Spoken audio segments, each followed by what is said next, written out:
here. All right. And I think we all have to check okay to be recorded. So first, I would like to welcome you to the first of the Women Founders Collective talks by people who have started and continue to work with NGOs. So our speaker this morning is the very energetic and wonderful and beautiful Gozie Udemezue, who is, I really cannot do justice to her resume or what she has done, but just briefly, that she is an advocate, a social entrepreneur, and a women's rights and human rights activist. She has, and I can send out more about her, a master's degree in human rights law. She's the executive director of a legal consultancy.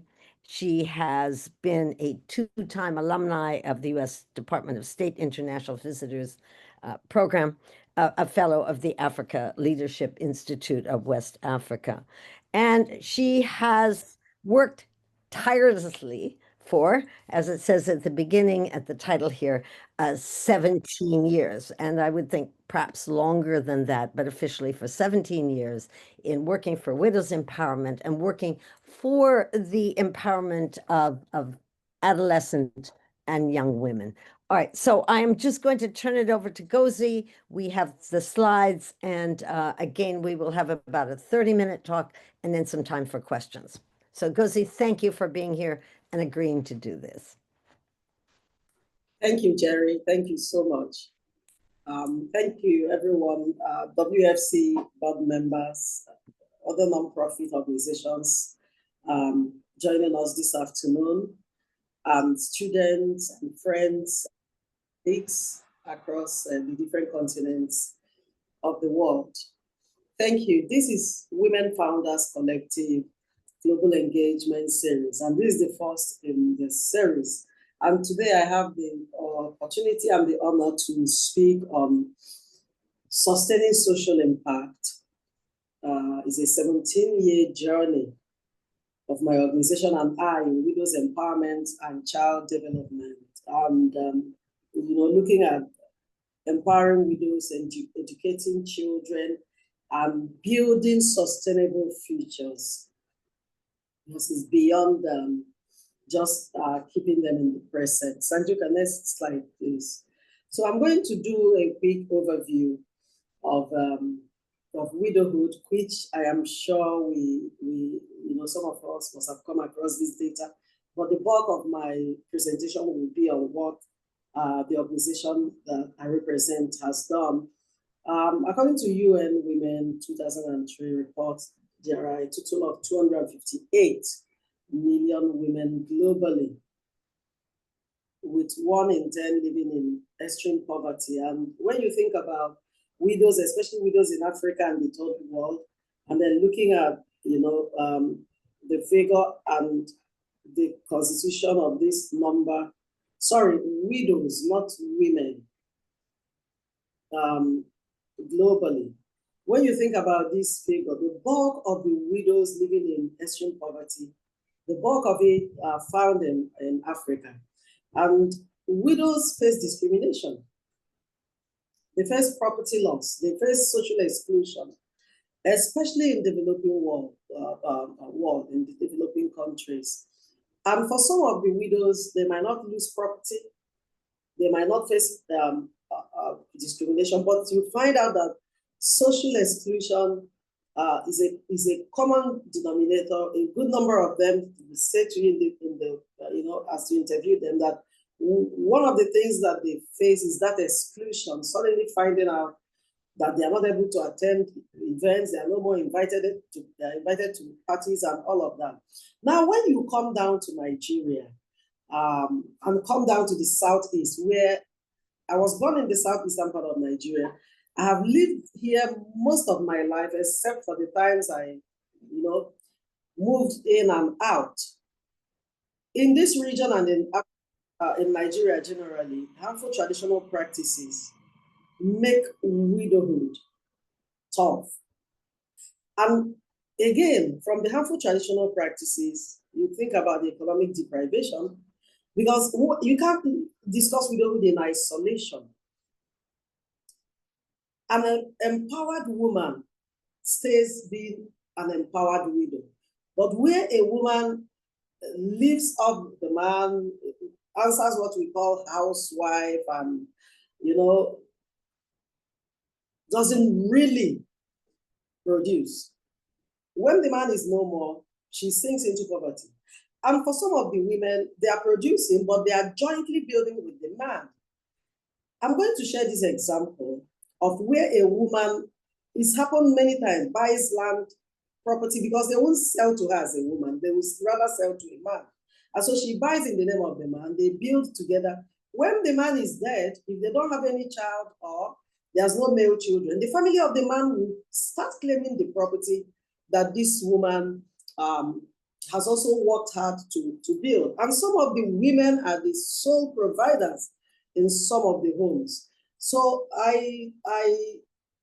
there's also the question of, the contribution by Lumber Foundation. Lumber Foundation is a well-known foundation that is invested heavily in the affairs of widows globally. Lord Lumber is very much invested in the affairs of widows, also knowing that his mother faced widowhood. Now, over 38 million widows, the figure there is scary, live in extreme poverty. Now, for us in Africa, with all of the intertribal wars, with all of this security, recently, especially in the past, you think about the conflict, the pandemics, and then what about these women who are married to men in the military, men who are constantly on the road, and who face a lot of insecurity that leads to loss of life. And so when you think about widowhood, zeroing it down to Nigeria, it's got a face of poverty. And that's why when a woman says, oh, my husband is dead, the first thing is pity. Pity, that's the first reaction. And at times, when somebody meets a woman who is not well dressed, the first reaction is to say, oh, she could be a widow.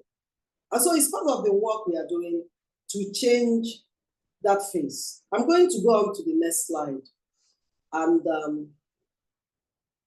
talk about how did I get into this. I want to make this as practical as possible. How did I get in here? It didn't start like Jerry said. I didn't know that Jerry had that part of me, of my story. It didn't start 17 years ago. It started 17 years ago professionally. But from the age of 8, I found myself going in with a woman I called my grandmother in the communities. She was taking care of blind and childless widows. And so from the age of 8, I found myself following her to some of those homes. Find a widow in a room, dark room, no food, dirty plates, smelly room. Meanwhile, there were people in that same compound. But because she was childless or because she was blind, nobody had any feeling of responsibility. So I joined her, I escorted her, and then she would send me on my own to take food. I don't know where that interest, at what point I got this interest, but I remember that as a child, I said a prayer regularly. I asked God that I didn't want to be a widow because I had the image of widowhood as those old women that I saw. I don't know, don't pay the acceptance fee, don't quit him. Please, can you mute the people who are speaking? Vera, could you please mute? So that was my image of widowhood. And so all I wanted was not to become one. Now, one of the questions I kept asking as a child was, what course do I study in university? What course do I study in university? So that I'll be able to speak for the women, because they have no voice. I remember as a child, you will see a woman in black, from head to toe, looking very dirty, abandoned. And when you ask, they will tell you, oh, her husband is dead. Maybe after some time, you won't see her anymore in the neighborhood. And you ask again, and they say, oh, She's been sent home to her father's house because she didn't have a child or she didn't have male children. So from childhood, I sensed that need for someone to give them a voice, but I didn't know how. Until a family friend of ours who was a lawyer said, oh, if you want to do that, you have to become a lawyer. I became a lawyer in 2001 and found myself in a non-profit working to advance the cause of women generally, but I caught my interest in widows' affairs. And so for 5 years, I worked with Women's Aid Collective. And in 2008, after 2 years of not doing anything, because I needed to detoxify, I found myself back in the space of widows. But in that year, I told myself that I was going to focus on their healing. And so the goals at the beginning on their healing, because I realized that no matter what you do, if they don't heal or if they don't initiate the process of healing, you've wasted time. Even when you provide funding, business support, even when you are, give every other support, there has to be that process of healing. Also, economic empowerment, because when it's just one person taking care of the family, it's a whole lot. It's a whole lot. And so finding or starting Healing Hearts Widow Support Foundation in 2008, we decided to focus on running programs that will get to the widow to begin to see that there's a possibility of living. Because these harmful traditional practices or the way these women are treated makes some of the widows to rather prefer to just shut out the society. So we talked about rebuilding dignity of these women and creating opportunities for them. There are so many opportunities out there, but when they don't heal, when they don't feel that their capacity is built, when they don't regain their dignity back, because what widowhood does is that it robs one of her dignity. I lost my husband 12 years ago. He was killed by a drunk naval officer in our capital city. And to be honest with you, I don't think I've recovered from it fully. It's a process, because there are times you remember it and you just feel, but it's not that same way I felt from day one. But the gaps are there, having to take decisions alone, having to take care of the children alone, having to do everything.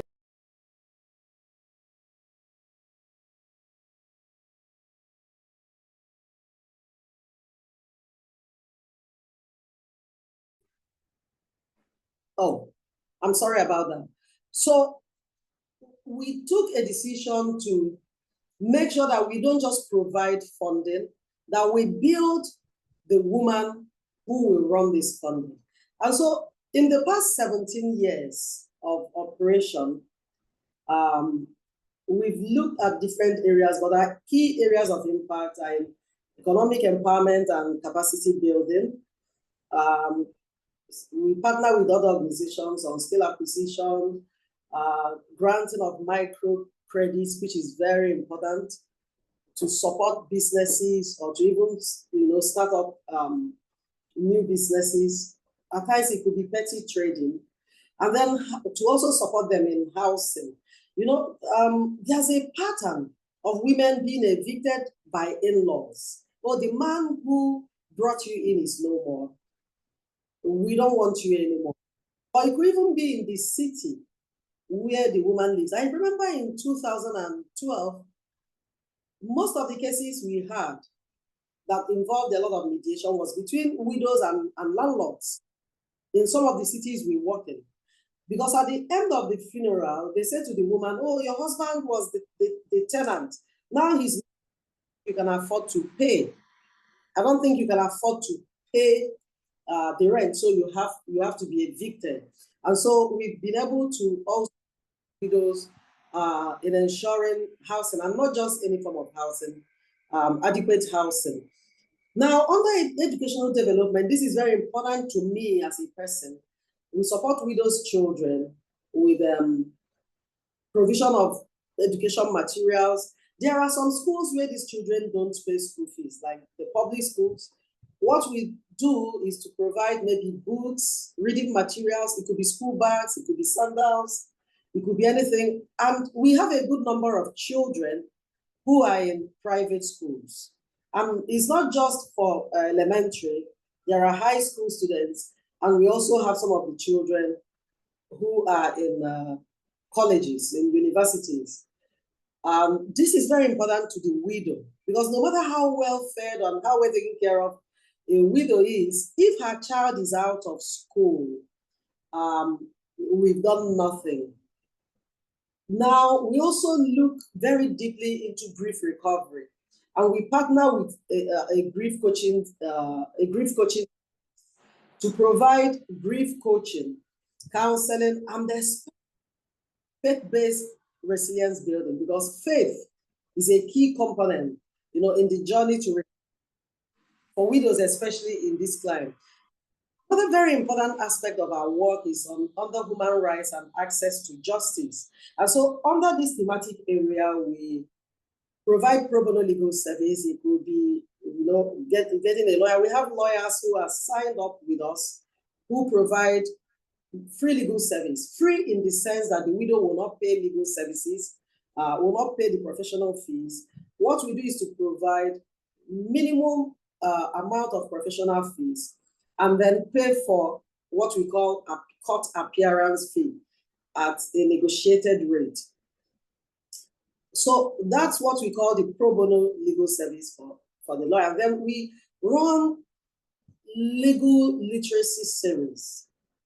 Now, for instance, we have had the widowhood law. There are states in Nigeria that have enacted their widowhood laws, laws that provide for the protection and promotion of the rights of widows.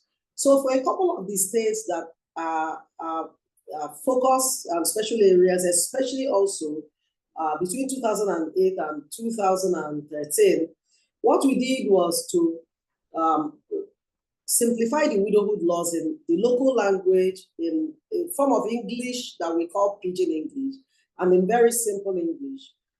And printed copies. We had funding then from the US consulate in Lagos to be able to do that. And a couple of organizations, one in Netherlands and another organization in New York, also supported us. And so we produced a lot of IEC materials to let people know that the law is in existence. Because if you don't know of the existence of the law, how are you going to seek redress when there's a violation of your rights? So for us then, it was very important to run outreaches. And from the time of setting up till now, we've run about 47 or 48 community outreaches.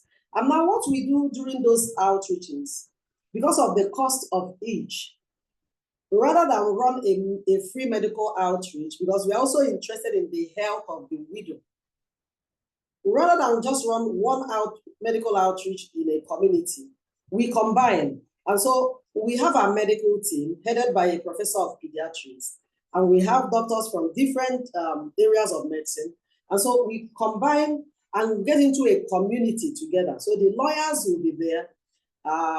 We've partnered with FIDA, International Federation of Women Lawyers. We've partnered with African Women Lawyers Association, with a couple of law firms, especially the law firm where I work, EKK and Associates. So we have lawyers on ground, because a good number of widows can't afford paid legal. So we have the lawyers, we have the doctors on ground. I'm not just general medicine, we have dentists, we have eye doctors, we have different other areas of medicine. And what we do is to get them checked on the spot. They receive their medication on the spot. And over the years, we have partnered with a New York-based medical mission based in Queens, New York. And they make sure that we receive medication at no cost to us. Medication for arthritis, for diabetes, for hypertension, for any sort. We have those medications. And it's a partnership that has helped our work. A widow that is poor is more interested in feeding herself and her children. The cost of medication is expensive. And so she would rather not buy that medication and just feed her children. But now, beyond the medical outreaches we attend, we have medication in our offices. And so if you are a non-diabetic and you have a prescription signed by your doctor, you can meet up with our medical team and they will give you your medication. You don't need to buy. So these are the activities that we've engaged in. Have they been fruitful? Yes. Because I remember when we started, we saw funding a lot from non-widows. We didn't have any widow helping another widow. Then I wasn't widowed. The foundation was 5 years at the point my husband died. My husband did a lot of the funding. He was actually the person who said to me, Gozie, at the rate you give out things from the house, one day you will give out a home. Why don't you register a non-profit? I'll support you. And so he worked out certain percentage from our both earnings, and that was how we took off, and then friends and family. But 17 years down the line, we have had widows, and we still have widows who support widows, and we have built an ecosystem. We have built, branched off into having a praying group, a social space, so that when you see us gather 6 a.m. every Saturday, is to pray. In this part of the world, we pray a lot. And it keeps us going because our governments are almost failing. Now, within the widows, you find now we have widows paying fees for the children of other widows. Amongst us, we have widows providing food for the children of other widows. And when we want to host an event, you find out that the widows make a lot of the contributions. In June, we hosted International Widows Day, and we had widows travel from different parts of Nigeria. Widows who came in from Lagos provided breakfast for all the widows. And so when we come together, we see there's a change in mindset. There's a change in the way we run our lives. We're not going to continue to wait for non-widows to be the ones giving us. We have built up a community that we're able to help one another. We have built up a community that in a few months, it's going to be Christmas. You will find out that widows will reach out to me and say, oh, I have some rice to give out to a widow. Oh, I have money to give out. I have chicken to give out. I have this, I have money to give out.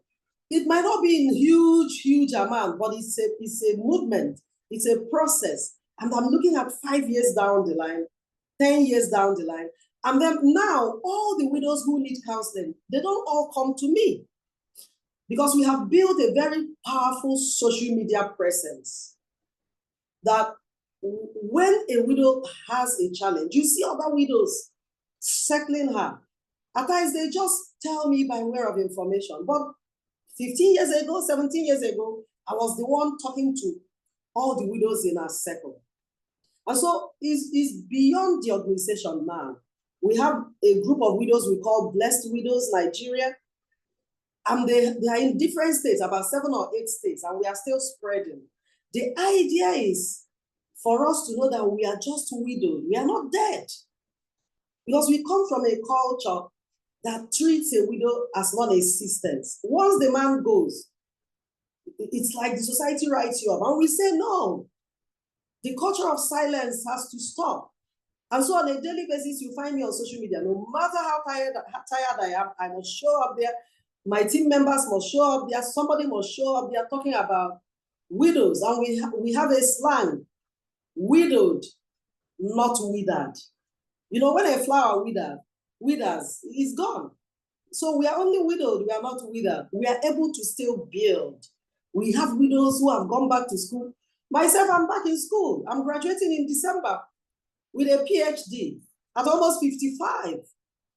Take out 12 years from my age. You would have seen when I would have done it. But I had 3 children. I have 3 children, 2 in college. And there's no way I would have been training myself and training them. So I had to step back. And that's the sacrifice a lot of widows make. Now, we try to look at the quantitative impacts that we have made in figures and numbers. And if we look at the number of widows we have reached in 17 years, when I say reach, it will be by way of counseling on social media, especially during COVID, when I was in the US. Jerry, remember, I couldn't go home. I was in the US. I was in hiding there. I was in New York in hiding away from COVID. But we were fundraising on a daily basis, sending money, sending food to homes of widows and their children. And so if we check the number of widows we have reached, we have about 33,403 persons. It could be more, because it wasn't till after some years that we started documenting. The first few years, we were just out there reaching out to communities and all of that.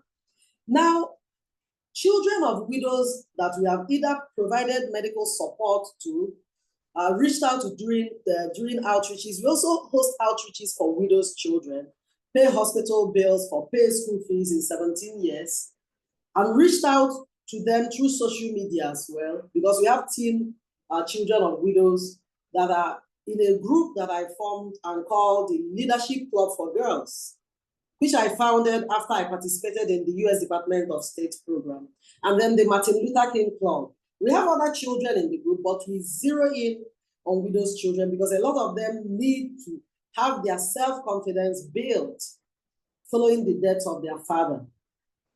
Now, communities we have visited, 47, 48. We have another medical outreach coming up in December. So we do a kind of combined therapy. We have the doctors, we have the nurse, the lawyers, we have food packs given, we give out clothes, everything in one space. Those that need spiritual counseling, we have a team of pastors who work with us. And over the years, we've had partners. We have had partners, you know, individual partners on social media, on Facebook. When we make a call for widows to be supported, within hours, those widows get support on my Facebook wall. It's a very, very solid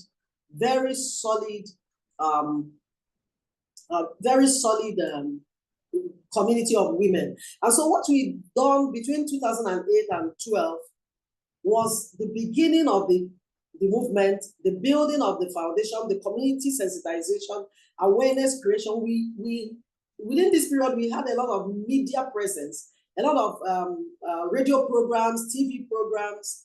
Now, between 2013 and 2017, a lot of structured empowerment, and we started the Adopt a Widow program, Adopt a Child program, where families in Europe, Igbo families in Europe, overseas, in the US, in UK, they adopt these families in court, and they send them direct support.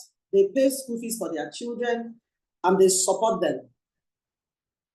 And the first set of widows that received from this have been able to support another set of widows, because that's the pattern we use. When you receive support, you are bound to give support, no matter how little. And now, 2018 to 2022, we built solid partnerships, intentional recognition, a lot of scaling of our impact. 99.5% of awards I have received as a person came out of this work. In 2016, my citation was read on the floor of the US Congress as a result of this work. I have received awards as a result of this work. And so for 2003 to 2006, actually not 2005, to 2026, 2023 to 2026, we are looking at, our theme is elevated impact. And so what do we do better? How can we scale up? Sanjuta, next slide, please. What are we getting right? Because we always go back to look at what we've done. Okay, I've talked about this. Next slide, please. What do we do next? How far have we come? What partnership? Next slide, please. What partnership do we need to build upon? And in rounding off, I want to briefly share. How many more minutes do I have? How many minutes do I have? Sorry? Okay, I want to briefly share on the lessons we've learned. There are times I feel like hosting masterclass to share lessons learned from founding and running a nonprofit. This being part of Women Founders Collective has been very, very useful because you sit with others who have found nonprofits, who have faced challenges, they share how they overcome those challenges, and you learn. And so you apply it and localize it and apply, and it helps. What lessons have we learned? We've learned that long-term impact requires diverse funding. And so we are not just focusing on writing proposal to international nonprofits. We went from that to reaching out to individuals, especially individuals of the same ethnic origin like us, the Igbos, who understand what the widows go through. And so we have women and men across different continents, our people in diaspora who support the work we do. Now, transparency and accountability is very important. The way we document, if you found or set up a nonprofit, please make sure you are accountable. Whatever you spend, whatever you bring in, document and track, because it helps you in scaling, and it strengthens the confidence of your donors that you are able to give account of what you have used, what they gave to you to do. And now the power of collaboration. You can't do it alone. You can't do it alone. There has to be partnership. There has to be collaboration. And because of the peculiarity of the space we work in, grief, people who are going through grief, one of our core values is empathy and emotional strength, because it takes a whole lot from us. You listen to some of the stories. At times I pity some of my, because they listen to these stories, they write, they write these documents, they write their reports, you have to hear stories. Last week, people kept tagging me on social media. A couple of young widows, one was almost being to drink the water that they used to wash the body of the husband. That is, and they will tell you that is how to show her innocence.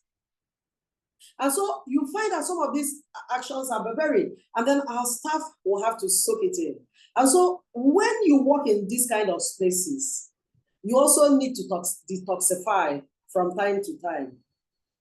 But you must have empathy. You must have emotional strength. Emotional intelligence will help you to connect and to manage stress and to also inspire the people you work with. And then you also have to think about supportive internal systems. How do you stay motivated? There are days that you wake up and I don't want to come in here to do any work, because all you will hear is this widow is in need. This widow has been evicted. This could be draining. It's different from my legal work. That if I'm listening to you in the law firm, I am listening to you because you are going to pay. But this one, you are not paying nothing, and the stories are so detailed that it drains.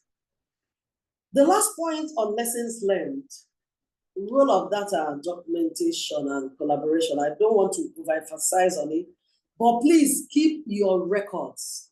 Have your data. It's very, very important. Don't do anything without writing. There are times you see us writing the cost of water we purchased, the cost of this we did, because we need to do that. So that if you receive $10, you're able to go back to the donor and say, this is what we received. And now, on data, we were very careless about data at the very beginning, up to some few years ago. And now we are scaling up also to partner with a professor who is a well-established researcher.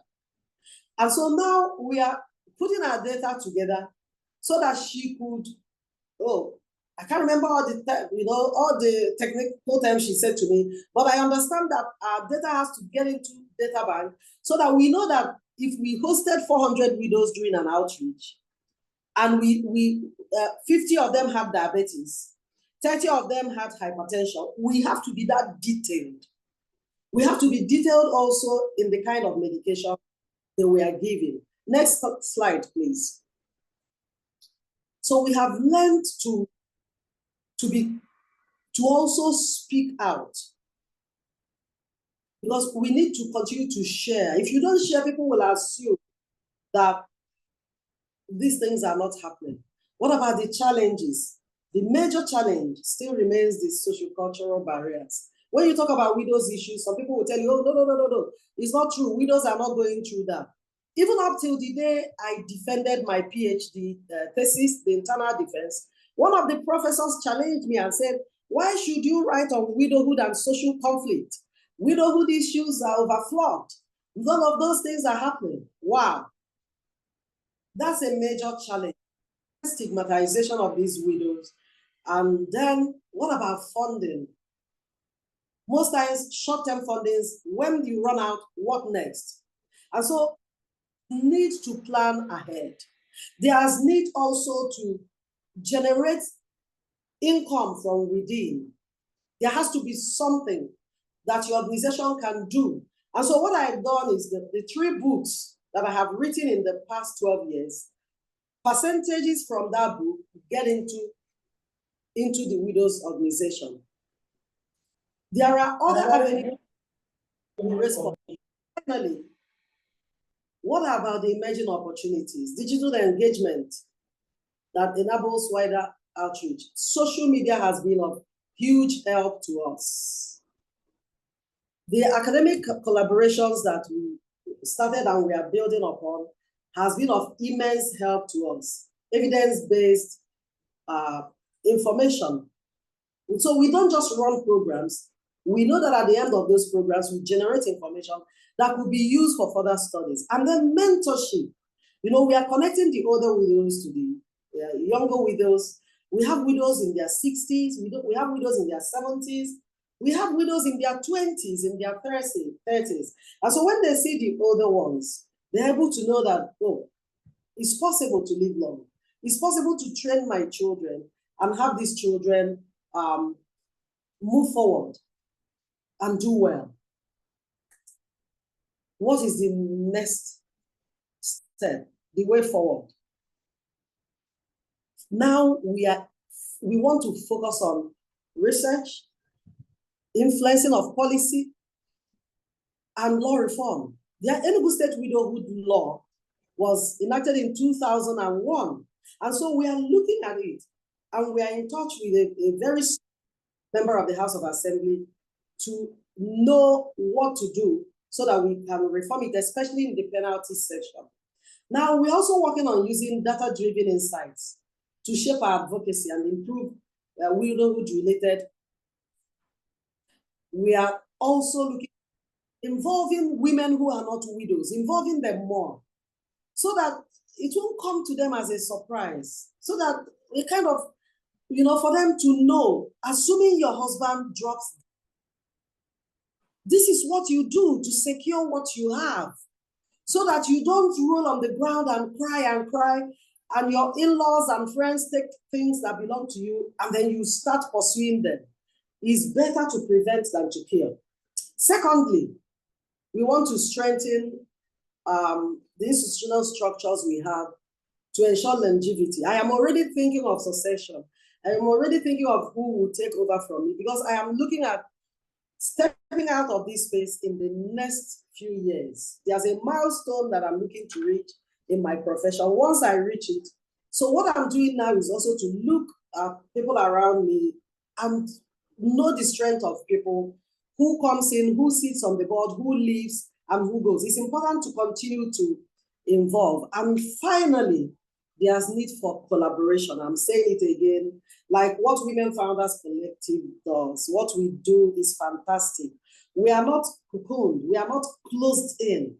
We reach out to other organizations. We partner with other organizations. We are open to strategic partnership. And that's what we also do here. And we have a lot of young people who volunteer with us. I was looking at our volunteers list the other day. Our volunteers across the world, those who do remote, volunteering, those who come in person. And I saw 96 names. It would have been 97, but one died.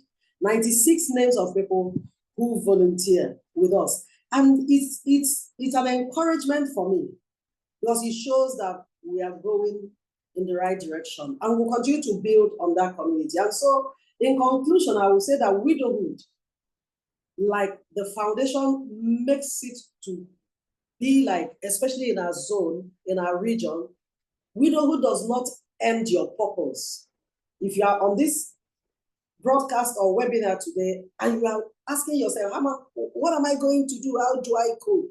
I want you to know that widowhood doesn't end your purpose.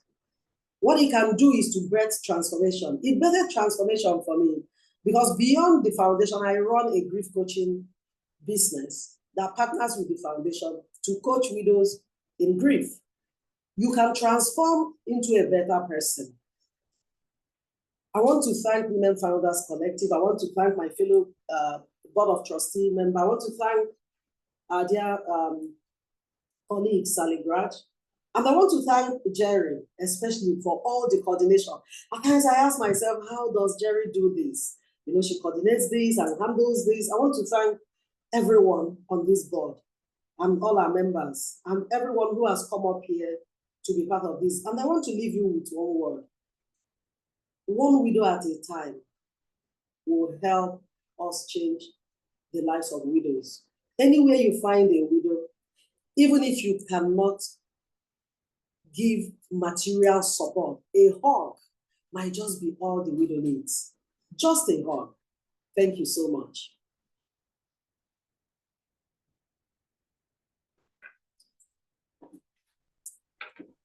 Gozie, thank you so much for, and Shapna is the one who set all of this up today, and Sanjukta is hopefully helping out us with technology, which she keeps up with much more than us. Thank you for a really insightful and engaging talk and informative talk. And I must tell you, I really loved hearing about your grandmother and about you as an 8-year-old, because I think our personal stories of how we began are so important.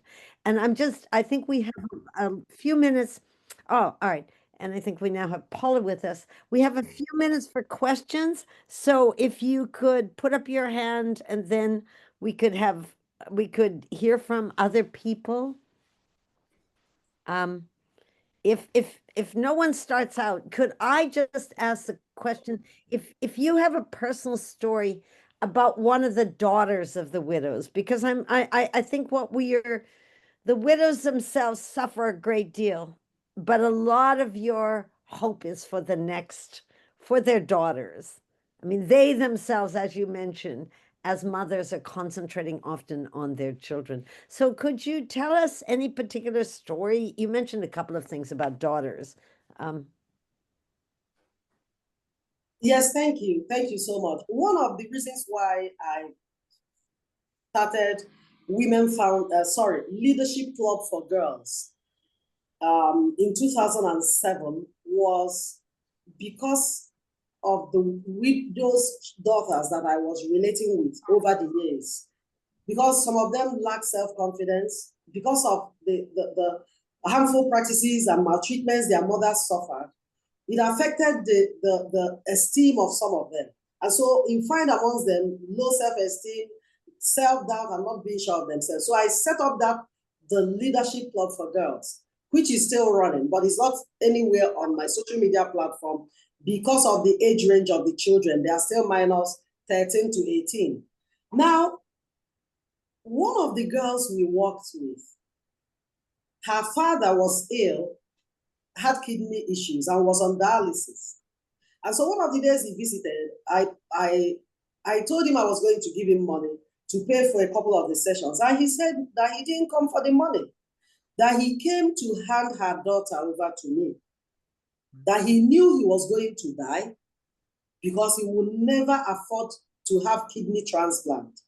That was draining me, because it was like looking at a man who had decided, of course, he didn't have any other option available to him. And so this girl was in university studying law. And the father said that he was very worried about how she would go to law school. In Nigeria, when you do 5 years of university, you will go to law school for 1 year. And It's an expensive venture. And so he took the hand of this girl and put in my own hand in my sitting room and said, please train her. Make sure she becomes a lawyer. 3 of us, we cried. And one morning they called me and said he was dead. I ran to their home. I saw his body. He got buried. And I took over the responsibility of this child through the foundation. Yes, she was living in my house, but the foundation took greater part of her expenses. She went to law school. She's graduated. She's been called to bar. She's practicing law in this town. Wow. And we have told her that we expect her to do same. But she is the one lucky one amongst many. There are young widows' daughters who are in villages. We can't meet everyone. Some of them marry early so that they could sustain their mothers.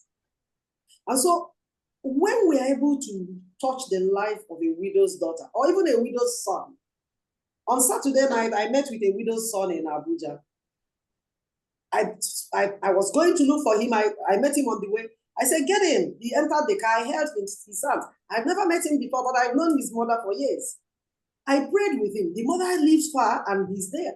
I prayed with him and I gave him something. And he was happy.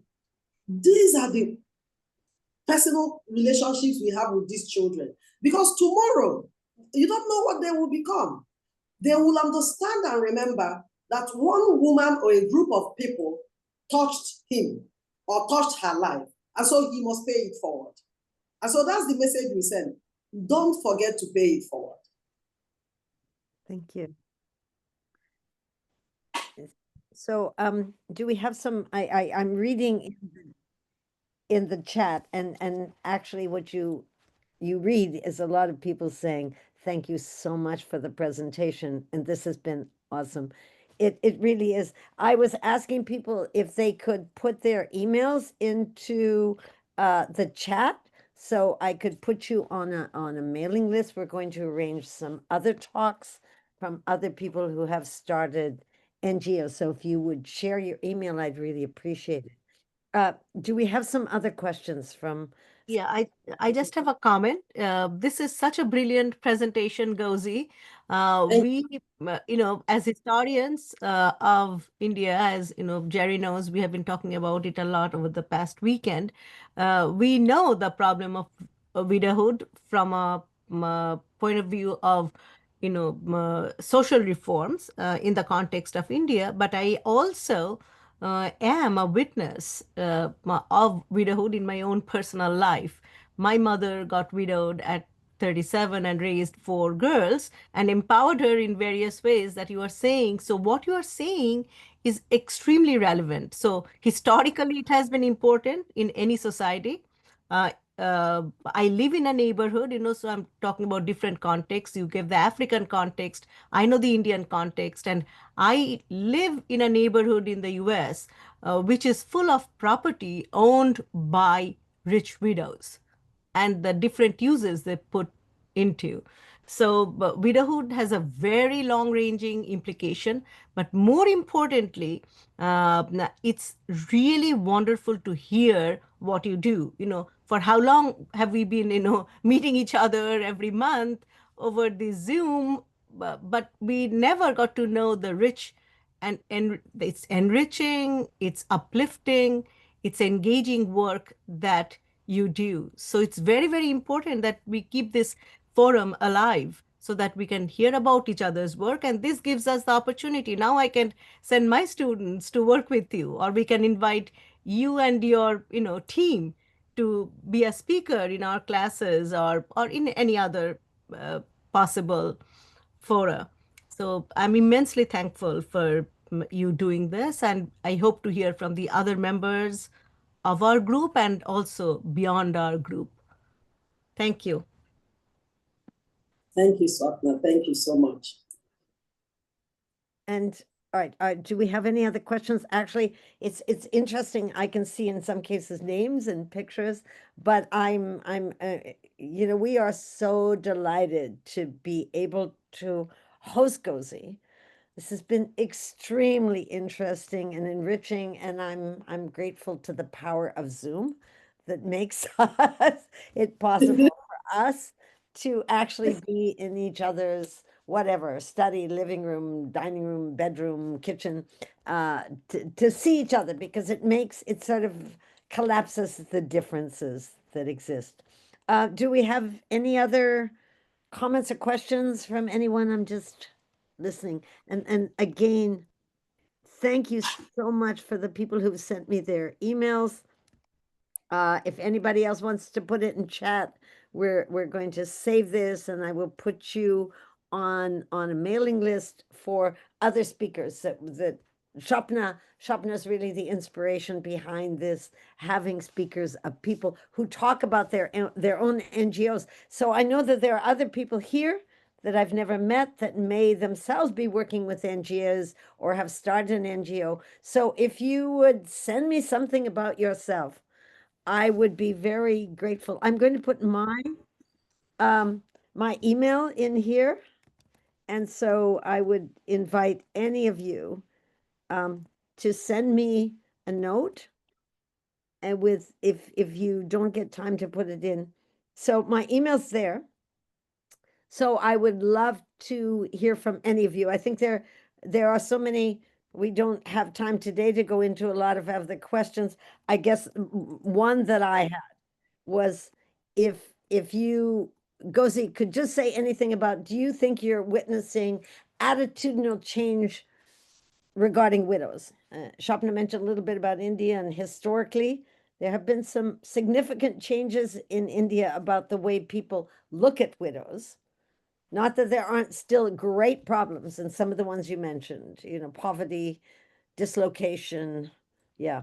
And I think one of this comment, there were some comments I wrote down here that I think were really important. And I think rebuilding dignity was such an important agenda. But could you just mention briefly, and I think we'll have to sign off, do you think you've seen attitudinal change towards widows? Yes, we've seen attitudinal change, because when we launched the campaign in 2018, widowed, not withered, and widowhood redefined, which is they are redefining widowhood. When we launched that campaign, we said to the widows, nobody is going to make the change. You yourself will have to redefine how you want to be treated, because the society will not treat you the way you want, except you enforce it. And now, on the part of the society, they are coming to terms with the fact that, things are changing. In the 80s, in the 90s, I might not be this vocal. I've been on the wrong way in Dubai, and people were like, oh, that's a widow. Wow, that's a widow on the way, fashion wrong way. But widows are coming out, and the attitude is, some of them are resigning. Well, since we can't stop them, let's leave them. Some real men are coming to terms with, no, we can't treat these women like this. They are our mothers, our daughters will be in the same situation if we don't change things. And so on the part of the widows, they are having mindset change. On the part of the society that we work in, yes, they are more accommodating, unlike before. But there's room for more. And we're not stopping until we get to where we want to get to. Well, I think we're going to have to come to an end, unless, okay, is there any final statements? Shopna? Oh, you're muted. Yeah, thank you. I want to express my heartfelt thanks to first to Gozie, Jerry, the members of the WFC team, and the participants of the audience. This is a very, very fruitful session, I think. And it's a good way to start the week. It's very inspiring. And as Gozie said, there's a long way to go. Significant changes have been made, but we still have a lot of room to improve on. And like Jerry, I will end with a positive note. The note that I took is what I really liked about it is kind of getting the widows to rebuild, helping the widows to rebuild their dignity. This is very, very important. Yes. So thank you all. So we're going to end. So yes, thank you so much. Yeah. Gozie, Shapna for setting it up, Sanjukta for Yeah. having Yeah. our technical genius. Right. Paula, you are here. Paula, you want to say a few things? Any word? I know Bonnie cannot join from her Yeah, phone. unfortunately, some people are having trouble joining. Yeah.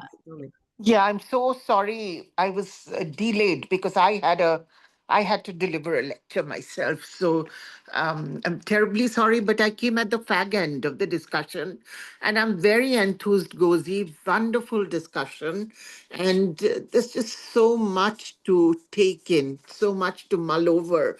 And what to me is surprising is, the vulnerabilities that are built by widowhood is sort of carried through generations.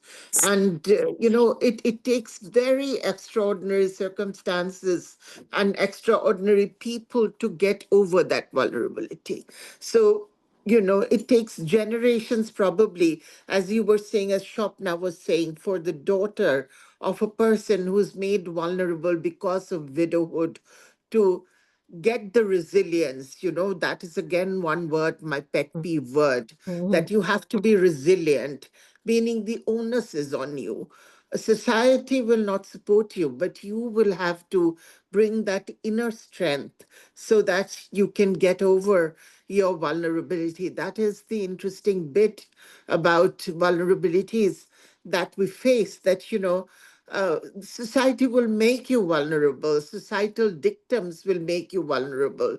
But when you want to get over that vulnerability, you are called upon to work on your inner resilience. So, by then, people will not take, nobody will be willing to take any responsibility for years, decades of pressure that puts you in that sort of a vulnerable position.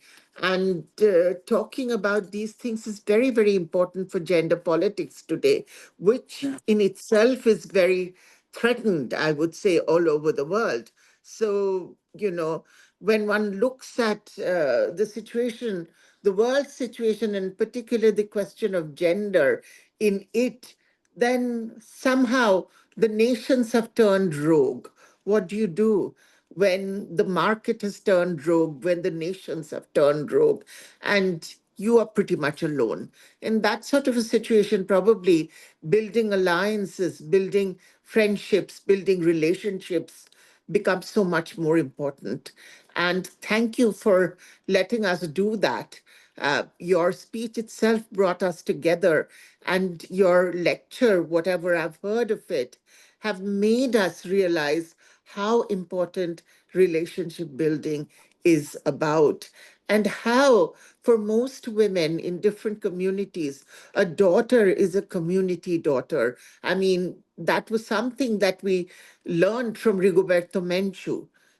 But there are so many detractors, and we are suddenly, the Nobel Prize for Peace have become a big news, and Rigoberto Menchú was one of those people who got that prize. And, so we realize that their reality is the sum total, and probably a little more than what we have.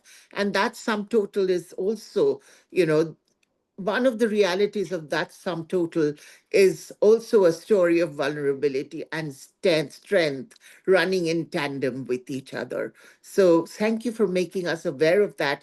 And also thank you for making us aware that for us in the foreseeable future, the only alternative is to build friendships. I don't see any other alternative, especially when the nations have turned against us. So when we are called upon to be resilient, we have to be each other's resilience. So thank you very much. Thank you, Paula. Thank you so much.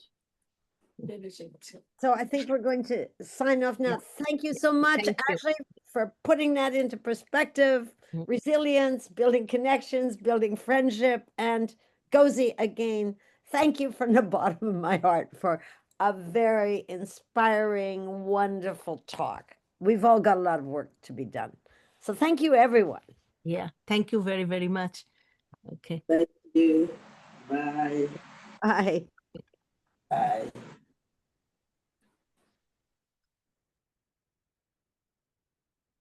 Okay. All right. Paula?